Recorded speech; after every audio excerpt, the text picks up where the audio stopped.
ওম তৎসৎ। ওম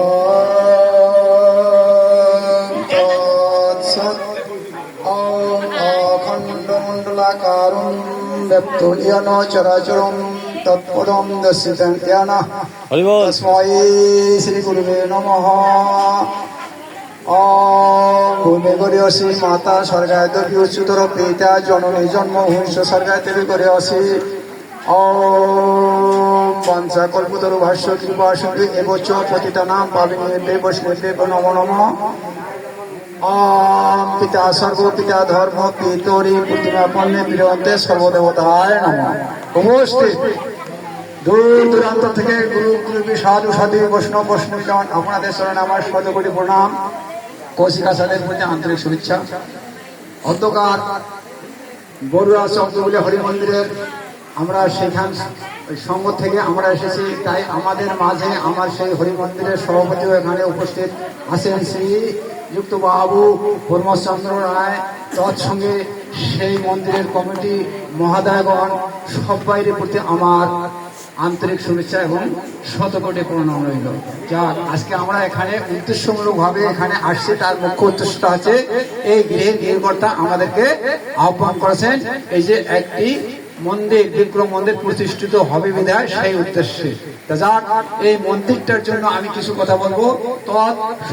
তৎপূর্বে আমি একটি মাত্র শ্লোক গীতার পাঠ দিয়ে এই মন্দিরে অবগত হওয়ার জন্য মন্দিরের উদ্দেশ্যে কিছু কথা বলবো। কেন আমরা মন্দির করবো আর কি বা দরকার, তাই একটু সংক্ষিপ্ত আলোচনার একটু সময় সুযোগ দেবেন। যাক, শ্লোকটা আমি বলতেছি। এই যে গীতার প্রথম অধ্যায়ের প্রথম একটি শ্লোক উচ্চারণ করে যত কিঞ্চিৎ তার ব্যাখ্যা শুনেও আমি বলবো, আপনার শ্রদ্ধার সহিত শুনবেন। তাই কেন শ্রদ্ধার সহিত শুনবেন? তাই শ্রদ্ধার কথা কোথায় বলা আছে? আমাদের গীতা গ্রন্থে বলা আছে, গীতার ৩য় অধ্যায়ের ৩৯ নং শ্লোকে বলা আছে, কি বলা আছে? যে শ্রদ্ধা ধান আচ্ছা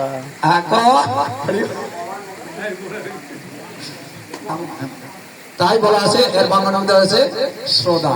তাই শ্রদ্ধা সহকারে আমরা যদি শ্রবণ করতে পারি, এটাই আমাদের শ্রদ্ধাবান হওয়া যায়। তাহলে এইটাই আমাদের পরম ভাগ্য হয়। যারা চঞ্চল মন হয়ে আমাদের সেই ভগবত কথা, গীতার কথা, ভগবানের কথা অন্য কিছুই শুনলে যদি চঞ্চল অবস্থায় শুনে, তার কোনো পুণ্য অর্জন হবে না।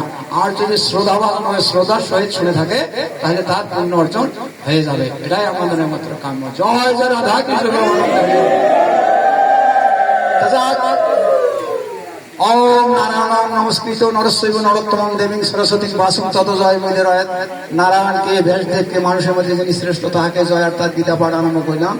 ওম নমো ভগবতে বাসুদেবায়, ওম নমো ভগবতে বাসুদেবায়, ওম নমো ভগবতে বাসুদেবায়। এই শ্লোকটি প্রথম অধ্যায় অর্জুন বিষাদ যোগ এবং প্রথম শ্লোকটি হচ্ছে ধৃতরাষ্ট্র পূর্বাস। তাই এখানে কি বললেন? ধৃতরাষ্ট্র বললেন সর্বপ্রথম কথাটা, আমাদের ৭০০ শ্লোকের মধ্যে সর্বপ্রথম কথাটা হচ্ছে ধৃতরাষ্ট্র। তাই এখানে কি বললেন? তাই বলা আছে, ওম ধর্মক্ষেত্রে কুরুক্ষেত্রে সমাবেতা ইয়ুৎসবঃ মামেকঃ পাণ্ডবঃ চ কিম অকুর্বত সঞ্জয়। অর্থাৎ ধৃতরাষ্ট্র তার মন্ত্রী সঞ্জয়কে বললেন, হে সঞ্জয়, যুদ্ধক্ষেত্রে ধর্মক্ষেত্রে যুদ্ধে অভিলাষী আমার পুত্রগণ ও পাণ্ডুপুত্রগণ তারা কি করিলেন? অর্থাৎ কি অকুর্বত সঞ্জয়কে বললেন কি করিলেন। আচ্ছা, এটা একটা প্রশ্নবোধক চিহ্ন দেওয়া আছে। তাহলে যুদ্ধ গিয়ে তো যুদ্ধই করবে, কিন্তু এই প্রসঙ্গটা কেন তুলে ধরলেন? তাহলে অবশ্যই এখানে কিছু সংক্ষিপ্ত প্রসঙ্গ আছে, তথ্য আছে। তাই তথ্যটি আমি সংক্ষিপ্ত আকারে বিশেষ সংক্ষিপ্ত ভাবে বলে শেষ করি, যেহেতু সময় নেই। তাহলে এখানে কি লুকায়িত আছে সংক্ষেপটা? আমার এই তথ্যটার বিষয়ে আমার মনের একটা আবেগও জেগেছে। যেমন আমাদের গীতাটা কত শ্লোক? ৭০০ শ্লোক, তাই না? ৭০০ শ্লোক, তার মধ্যে বক্তা কয়জন? ৪ জন।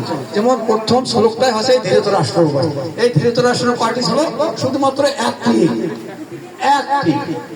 সঞ্জয়ের হচ্ছে ৪০টি, অর্জুনের হচ্ছে ৮৫টি, আর আমার ভগবান সংসিনের হচ্ছে ৫৭৪। তাহলে এই সব মিলে 700 শ্লোক হয়েছে। তাহলে আমার মনে একটু দ্বিধা হচ্ছে, তাহলে 700 শ্লোকের মধ্যে আমার ভগবানের শ্লোকগুলোও তো বেশি। তা আমার মনে হচ্ছে আমার ভগবানের 574টা শ্লোক, তার একটা দিয়ে কেন তিনি আমার গীতাটাকে শুরু করলেন না? তাহলে ভগবান কি আমার পাগলা বাউলা না অন্য কোনো? তিনি কি আমাদের সে কম বোঝেন না বেশি বোঝেন? অবশ্যই স্বীকার করতে হবে তিনি আমাদের সে বেশি বোঝেন, কিন্তু আমরা অজ্ঞাসা ধরে মনে করতেছি, যেমন আমি খ্রিতিসে মনে করতেছি আহা ভগবান কি এমন বোকা, এত শ্লোক থাকতে সবাই চক্ষু কানা অন্ধটার শ্লোক দিয়ে আমার ভাগ্য গঠন করে দিলে।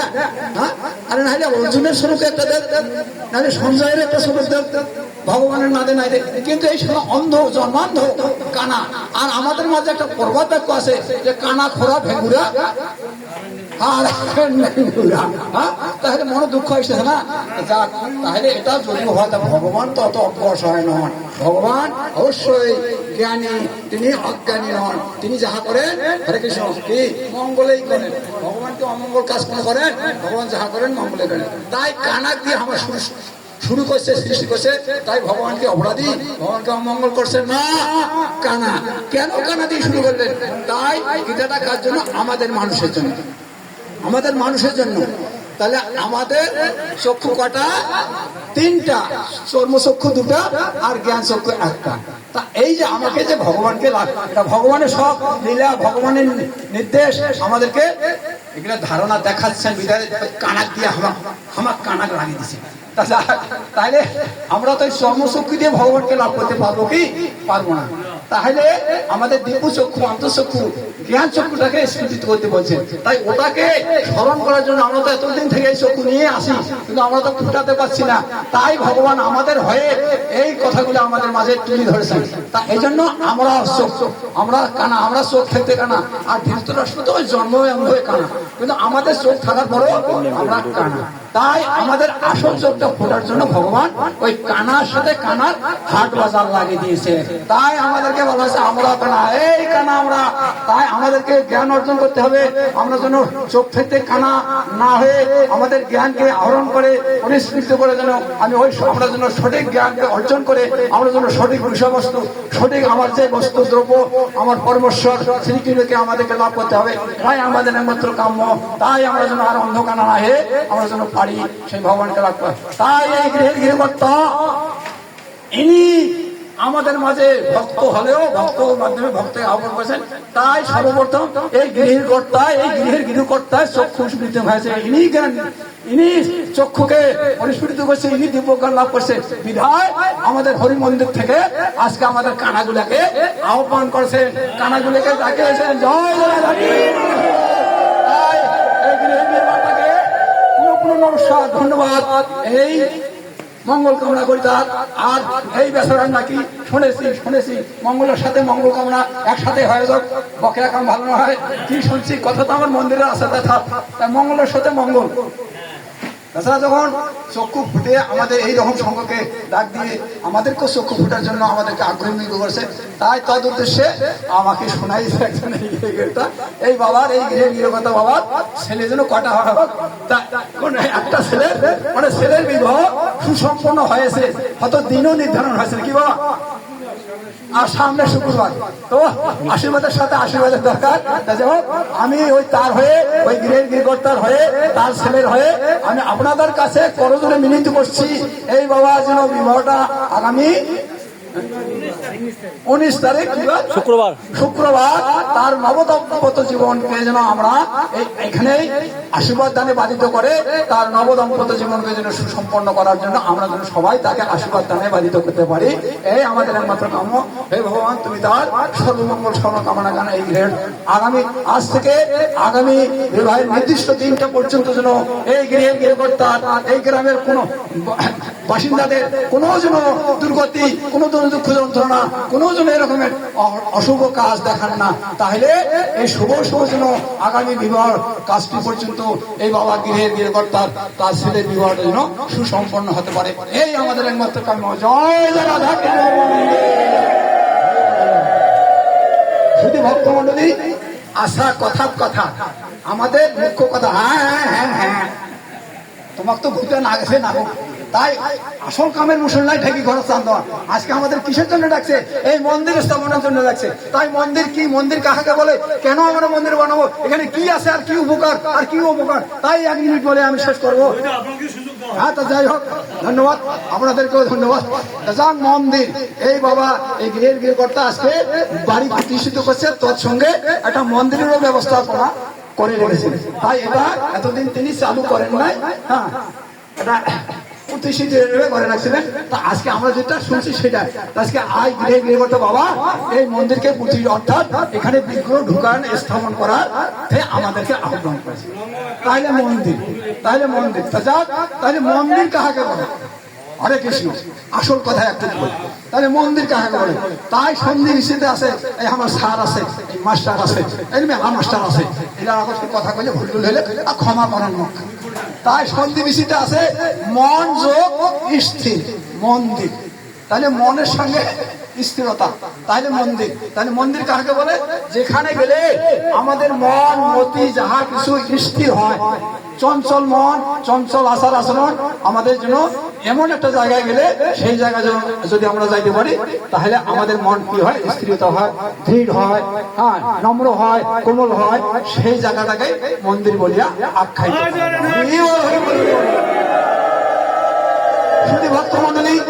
শুধু ভক্তমন্ডলী, আমাদের সনাতন মাঝে কত কত দেবতার কথা আমরা শুনতে পাই। 33 কোটি। আসলে এটা একটা ব্যবস্থা, এটা একটা কথা আছে, অত কথা ভাঙার সময় 33 কোটি দেবতা, 33 কোটি দেবতার সমান ওই যে আমার কামনি সার উনি দিতে পারেন। তাই 33 কোটি দেবতা নয়, সংখ্যায় কম আছে, তারপরে ওটা ব্যাপক কথা আছে।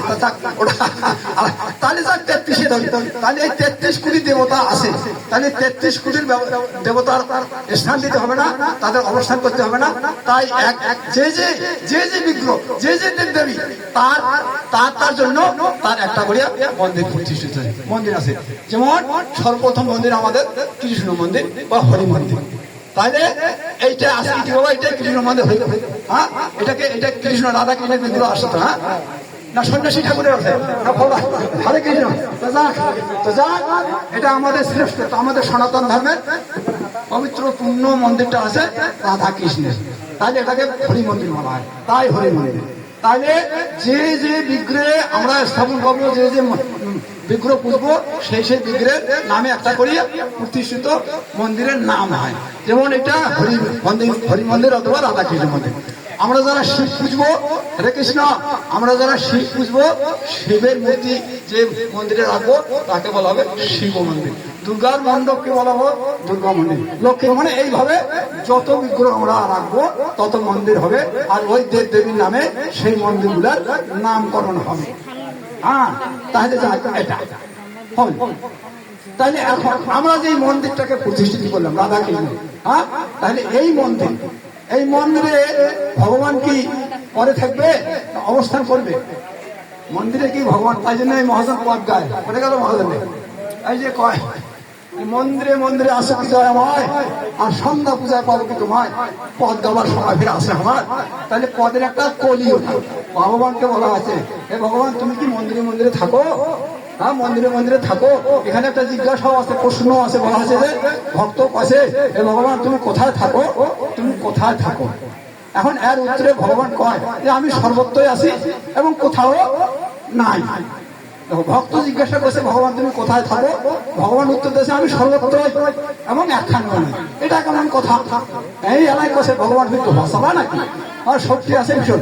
তাই ভগবান তো ভাষাবা নন, ইনি সৎ, সত্য, চিরন্তন, নিত্য। এই জন্য এনার কথার কোনো নয়সায় হবে না। তাহলে তিনি সর্বত্র, অর্থাৎ তিনি সর্বভাবে আছেন। অর্থাৎ আমরা মানুষ, তাই আমাদের মানুষের কে, আমাদের সকল মানুষের ঘরে ঘরে অন্তরে অন্তরে তিনি আমাদের আছেন। তাহলে তিনি সর্বত্র আছেন।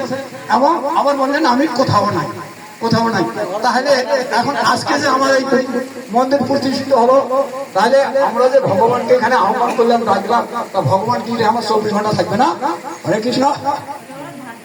ওই ভগবানের আশায় তো, পাওয়ার আশায় তো ভগবানের বিগ্রহ এখানে স্থাপন করলো। তাকে আহ্বান করলো, তাকে ডাকলো, তার পূজা করলো, তাই থাকবে না? ভালো না, আর কোনো অত ঠেকা পড়ে নাই। একটা ভগবান কয়টে থাকে, কয়টে যায়। হরে কৃষ্ণ, মনে কিছু নেবেন না। তা ইচ্ছা মনে হয় থাকতে পারে, থাকতে পারে, কিন্তু কেন থাকবে? তাই মন্দির আছেন, তিনি থাকবেন। কিভাবে তিনি থাকবেন? মন্দির আছে।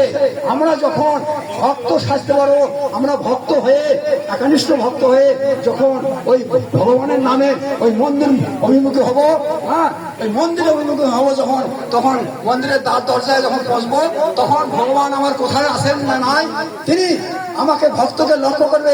তিনি পরে হলে হাটুয়া হুটুয়া ভাঙি করে আসে, আসো যে আমার ভক্ত আমার মন্দিরে ঢুকতেছে, আমাকে সেখানে যাইতে হবে। এভাবে আমরা ভক্ত হব, সেরকমের উপকরণ নিয়ে সময় সময় মতো আমাকে ভক্ত সেজে মন্দিরে যাইতে হবে। আর ভগবান আগতে যা করি নাই, কিন্তু আমি যখন সঠিক, হ্যাঁ, ভক্ত কেমন হতে হবে? সেই রকমেরই ভক্ত হতে হবে। হ্যাঁ, শক্ত ভক্ত হওয়া শক্ত ব্যাপার, তা বুঝলে কথা বলতে সময় লাগবে। নাই নাই, যাক, আমাকে আর কোথায়, আমাকে এমন একটা ভক্ত হতে হবে, হ্যাঁ ভাই, তো আমি যেন ওইভাবে ভক্ত হতে পারি। আর মন্দিরের দ্বারে পৌঁছা না পৌঁছা পর্যন্ত আমার ডাকে যেন সেই ভগবান পরিহরে হাতুয়া ভাঙ্গি চুরি পরিহরে যেন আসতে পারে। তা ওই মহাদান আবার পদ গায়, ভক্ত ডাকলে ভগবান আর রইতে পারে না। সত্যিকারে যদি ভক্ত হয়ে ভক্তকে আমরা ডাকতে পারি, এই ভগবান কোথাও থাকতে পারেন না। তাই তিনি আসবেন, আসবেন, আসবেন। তো অবশ্যই এটাকে আমাদেরকে লক্ষ্য করতে হবে। আমরা শুধু একটা মন্দির বানাইয়ে করে রাখলাম, আর সেটাতে পূজা অর্চনার মাধ্যমে করলাম না, ভক্ত ঢুকতেছে না, আবার ওটা পড়ে গেল, সন পরে মানে গোয়াল ঘরে পরিণত হলো। তাই আমি শুধু এই বাবাকে নয়, এই গৃহকর্তাকে নয়, আমি সকল ভক্তদের, সকল সাধুদের বলতে চাই, করজোড়ে মিনতি করি, আমরা ছোট করি আর বড় করি, যাহা মন্দির করি, তো আমরা যেন দিনে 3টি বার মাত্র সেই মন্দিরে তার দরজাটা যেন দর্শন করতে পারি। এটাই আমাদের একমাত্র কাম্য। জয় জয় রাধা কৃষ্ণ। সঙ্গে ভগবন্ত সুখিন ঘড়ি দেখেন না, সারা হচ্ছে ওম সর্বে ভগবন্ত সুখিন সর্বে সত্যি নিরাময়া সর্বে ভদ্রাণী পশ্চিমা কশ্চিৎ দুঃখ ভগবত, সকলে সুখী হোক, সকলে নিরোগ, সকলে মঙ্গল লাভ করুক, কেউ যেন দুঃখ ভোগ না করে। ওম শান্তি, ওম শান্তি, ওম শান্তি, অন্তরের শান্তি, অন্তরিক শান্তি, বিশুদ্ধের শান্তি, বনস্পতার শান্তি, এই গৃহের গৃহকর্তার শান্তি, গৃহের সকল সদস্যদের শান্তি, এই পাড়ার শান্তি, এই গ্রামের শান্তি, আমারও শান্তি, ওই হরি মন্দিরের সভাপতির শান্তি, ভক্তবৃন্দের শান্তি। জয় জয় রাধা কৃষ্ণ।